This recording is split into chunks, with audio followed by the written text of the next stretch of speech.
مولانا ساق صاحب کو خوب پتا ہے کہ دعوی نبوت یہ دعوی نبوت نہیں ہے چشتی شتی ہاتھ کے نام کے اوپر،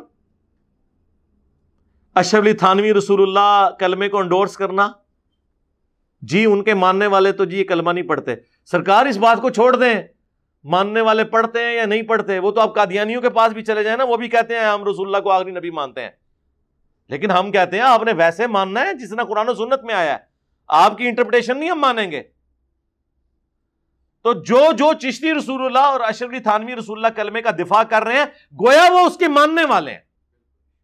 وہ کل تک تو بریلوی کہتے تھے کہ دیوبندی کافر ہیں، اشرف علی تھانوی کلمے کو انڈورس کیا ہوا ہے ان کے ابے نے، اور جب انہوں نے چشتی رسول اللہ نکالا اور میں نے اسے پبلکلی ہائی لائٹ کیا تو اب دونوں اپنے اپنے کلموں کا دفاع کرنا شروع ہو گئے ہیں، یہ کہہ کہ جی ہم پڑھواتے تو نہیں ہیں. بھائی سیدھا کو یہ کفریات بکوائی تھی انہوں نے. اور سب سے بڑا بزرگ وہ ہے کہ 800 سال سے یہ کتابیں چھپ رہی تھیں، ہمارے سارے 800 سال کے بزرگوں کا علم الغیب فارغ کہ انہیں یہ پتہ ہی نہیں چلا یہ کیا بےہودہ چیز ہے. کتاب بھی تبدیل ہوگی، ہمارے بزرگوں میں اتنی طاقت بھی نہیں کہ اپنی کتابوں میں آئی ہوئی ان چیزوں کو ہائی لائٹ کر سکتے یا بچا سکتے، یعنی ایک ٹن حسن ظن رکھ لیتے ہیں.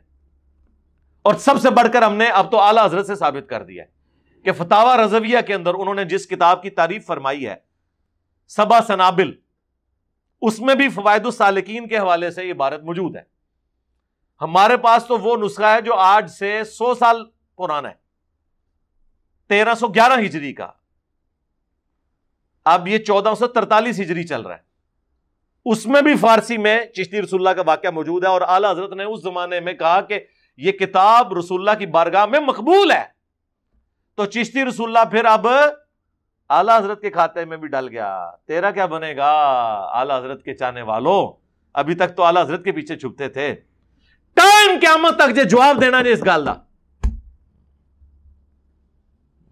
اور میں اپنے اسٹوڈنٹ سے بھی کہوں گا کہ یہ زخم ان کا چھیلتے رہنا ہے، کیونکہ انہیں قرآن و سنت منوانے کا اور کوئی طریقہ نہیں ہے. میرے سے بڑا کون بریلوی رہا ہے؟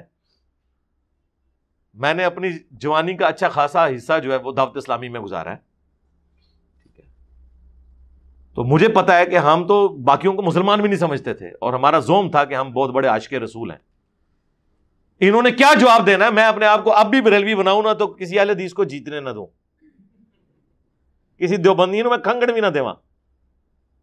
تو مجھے پتا ہے کہ یہ جو میں نے اب اتنا بڑا پرابلم ہائی لائٹ کیا ہے، اس کا جواب اعلیٰ حضرت کے پاس بھی نہیں ہوگا سوائے اس کے کہ انجینئر صاحب سلوٹ ہے تو انہوں، اس کے علاوہ کوئی جواب ان کے پاس نہیں ہے. تو یہ ہم مولانا اسحاق صاحب کو بھی ان باتوں کا پتا تھا. وہ چشتیہ کی اس طرح کی صوفیانہ کلام سے صرف نظر کیا کرتے تھے.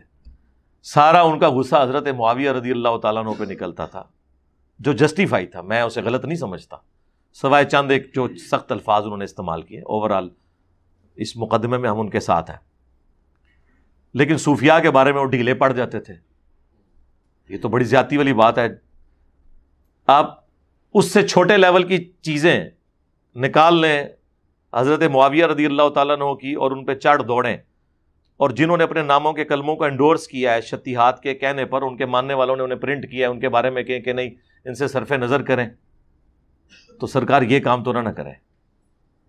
اس میں تو پھر ایک اصول پہ آپ کو کھڑا ہونا ہوگا. اور یہ وہ واحد وجہ ہے جو مولانا اسحاق صاحب کے اسٹوڈنٹس اور ہمارے اسٹوڈنٹس کے درمیان ایک بون آف کنٹینشن ہے کہ ہم کہتے ہیں مولانا اسحاق صاحب کا اصول جو حضرت معاویہ کے بارے میں تھا نا، اس سے ورس کنڈیشن میں صوفیاء کے لیے ہونا چاہیے تھا، وہ نہیں تھا.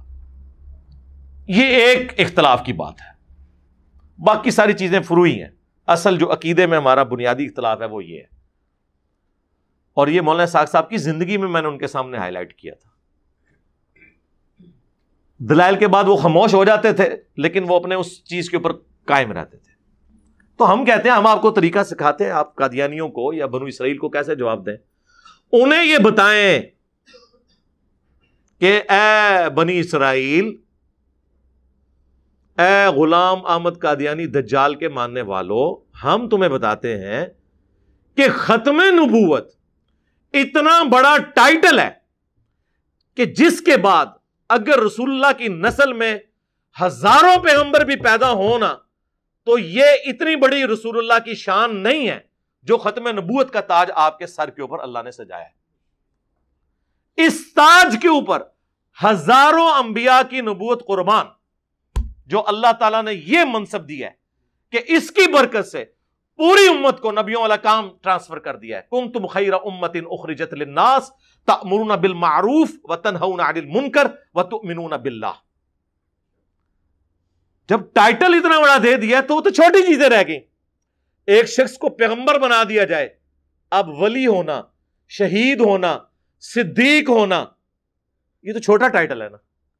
جب وہ نبی بن گیا تو اس ٹائٹل کے اندر ہر چیز آ گئی۔ ختم نبوت اتنا بڑا ٹائٹل ہے کہ اس کے بعد رسول اللہ کو کسی اور ٹائٹل کی ضرورت نہیں ہے کہ آپ کی اولاد کے اندر پیغمبر کوئی ہے یا نہیں ہے۔ یہ ٹائٹل خود بہت بڑا ٹائٹل ہے۔ یہ جو میں نے بات کی ہے اس کی دلیل میں قرآن و سنت بھی پیش کروں گا۔ ایک تو میں نے آیت پڑھ دی سورہ آل عمران کی، آگے چلیں۔ صحیح بخاری میں حدیث ہے، عبداللہ ابن ابی اوفا جو آخر میں فوت ہونے والے صحابہ میں سے 86 ہجری میں فوت ہوئے، رسول اللہ کی وفات کے بعد 75 ایئرز تک زندہ رہے۔ ان سے کسی نے پوچھا کہ آپ نے نبی صلی اللہ علیہ وآلہ وسلم کے بیٹے ابراہیم کی زیارت کی ہوئی ہے جو بچپن میں فوت ہو گئے تھے؟ ابراہیم بن محمد علیہ السلام۔ تو ان کی قبر مبارک بقیع غرقد قبرستان میں ہے، میری کئی دفعہ حاضری بھی ہوئی ہے۔ تو عبداللہ ابن ابی اوفا نے کہا کہ ہاں میں نے انہیں دیکھا ہے، وہ بچپن میں فوت ہو گئے تھے، اگر وہ جوانی کی عمر کو پہنچتے تو وہ بھی پیغمبر بنتے۔ اچھا، بس اتنا حصہ لیا ہوا ہے قادیانیوں نے کہ جی دیکھ لیں، اس سے ثابت ہوا کہ امتی نبی کا سلسلہ جاری ہے۔ اور آگے بھی پڑھو، عبداللہ ابن ابی اوفا کہتے ہیں کہ چونکہ رسول اللہ پر نبوت ختم ہو چکی ہے لہذا آپ کے بیٹے جوانی کی عمر تک پہنچے ہی نہیں ہیں۔ ختم نبوت وہ ٹائٹل ہے کہ جس کی وجہ سے اللہ تعالیٰ نے اپنے پیغمبر کے بچے بھی بچپن میں لے لیے، کہ کوئی کل کو بنو اسرائیل میں سے یا قادیانیوں میں سے کوئی یہ گلہ نہ کرے، اور نہ اس گلے کی وجہ سے مولانا اسحاق صاحب بیچارے ڈیسیو ہو جائیں، جواب دیتے تھے بھائی کہ بھئی رسول اللہ کا بچہ کیوں نہیں پیغمبر ہوا اگر ابراہیم کی اولاد پیغمبر تھی؟ تو وہ ابن ابی اوفا نے جواب دے دیا کہ ختم نبوت کی وجہ سے اللہ نے ان کے بچے کو جوانی تک پہنچنے نہیں دیا۔ ختم نبوت اتنا بڑا ٹائٹل ہے کہ جس کے اوپر ہزاروں انبیاء کی نبوت قربان، یہ بہت بڑا ٹائٹل ہے۔ اب آپ کو وہ آیت سمجھ آئے گی، ما کان محمد ابا احد من رجالکم ولکن رسول اللہ وخاتم النبیین۔ محمد تم مردوں میں سے کسی کے باپ نہیں ہیں، بلکہ وہ اللہ کے رسول ہیں اور نبوت کی مہر ہے، یعنی مہر ڈاکومنٹ کے اینڈ پہ لگتی ہے کہ اس کے بعد ڈاکومنٹ میں کوئی چیز ایڈ نہیں ہو سکتی، یا ڈاک کے لفافے کے اوپر جو سیل لگتی ہے اسے بھی مہر کہتے ہیں، کہ اس میں اس کو کھولنا یہ جرم ہوتا ہے۔ سلسلہ نبوت کو ختم فرمانے والے ہیں، یہ مفہوم بھی اس کا درست ہے۔ اور یہ خاتم کا لفظ تو آیا ہے قرآن کے اندر، مہر، اور خاتم کا لفظ آیا صحیح مسلم میں کہ نبی علیہ السلام خاتم بھی ہیں۔ ایک تو وہ مشہور حدیث ہے نا ابو داؤد میں اور ترمذی میں، بلکہ اس کا کچھ حصہ بخاری مسلم میں بھی موجود ہے، کہ نبی علیہ السلام نے فرمایا کہ قیامت اس وقت تک قائم نہیں ہوگی جب تک 30 جھوٹے دجال پیدا نہ ہو جائیں جو دعوی نبوت بھی کریں گے۔ بخاری مسلم میں اتنے الفاظ ہیں۔ ابو داؤد اور ترمذی میں یہ ہے کہ نبی علیہ السلام نے پھر ساتھ فرمایا انا خاتم النبیین لا نبی بعدی، میں خاتم النبیین ہوں، میرے بعد کوئی نبی نہیں ہے۔ تو خاتم بھی ہیں، نبوت کی مہر بھی، اور خاتم بھی ہیں، سلسلہ نبوت کو ختم فرمانے والے بھی۔ اور نبوت کی مہر کا معنی وہ نہیں جو قادیانیوں نے لیا ہے، وہ بس تراویح ثابت ہو گئی ہیں، انج لیا انہوں نے، مہر سے مہر ثابت ہو گئی، اور انہوں نے کہا جی حضور کے بعد جتنے پیغمبر آئیں گے حضور کی مہر سے آئیں گے۔ میری یوٹیوب پہ ویڈیو ہے قادیانیوں کو دعوت اصلاح، الحمدللہ اس ویڈیو کو دیکھ کے درجنوں نہیں سینکڑوں قادیانیوں نے اسلام قبول کیا ہے۔ ہماری اکیڈمی میں رابطہ کرتے ہیں، کئی لوگ اپنی ویڈیو بنوانے کے لیے تیار تھے، میں نے کہا نہیں، وہ ونریبل ہو جاؤ گے تو ہم نے چندہ تو نہیں اکٹھا کرنا ہوتا، اللہ سے جزا لینی ہے الحمدللہ۔ اسی لیے ہم نے یہ عرض کیا تھا کہ کشف اور الہام کا عقیدہ جو ہے یہ ختم نبوت کے منافی ہے۔ اسی طریقے سے عقیدہ امامت اس طرح بگاڑ کے پیش کرنا کہ اللہ اور مخلوق کا کوئی تعلق جاری ہے تو یہ ختم نبوت کے منافی ہے۔ ہم نے یہ نہیں کہا کہ اب جنہوں نے یہ عقیدے بنائے ہوئے ہیں وہ کافر ہو گئے، ہم ان کی اصلاح کی کوشش کر رہے ہیں کہ بھی آپ دیکھیں کہ جن باتوں کے اوپر آپ نے قادیانیوں کو کافر قرار دیا تھا اس لیول پہ تو نہیں، لیکن ایک انگوروں کا جوس کہہ کے پی رہا ہے، دوسرا شراب کہہ کے پی رہا ہے، شراب کہہ کے جو پی رہا ہے اس کو تو آپ دجال اور کافر کہہ رہے ہیں، اور جو انگوروں کا جوس کہہ کے پی رہا ہے تو آپ اسے، حالانکہ ہے شراب ہی ہے، وہ چلے تھرڈ کلاس قسم کی ہے، وہ 1 نمبر کی ہے تو یہ 10 نمبر شراب ہے تو ہے نا کسی درجے میں، اور آپ اسے رحمہ اللہ کہہ رہے ہیں، تو یہ دوغلی پالیسی سے کلی اجتناب کیا جائے گا۔ تو اس حوالے سے میں نے چیزیں کلیریفائی کی تھی کہ اگر آپ نے اس طرح کے عقلی دلائل گھڑنے شروع کر دیں کہ فلاں کو یہ ہو گیا، یہ اس کو منطق کہتے ہیں، اور اس منطق کے اوپر وہ چیزیں ثابت کرتے چلے جاتے ہیں، اور پھر اس کا جواب دینے کے لیے ایک چھڑول جنہوں کہتے ہیں پنجابی یعنی ایک فضول قسم کی بات جس کی کوئی بنیاد ہی نہیں ہے، اس اعتراض کا جواب دیتے ہوئے اس سے بڑی چھڑول تو نہیں چھوڑنی چاہیے۔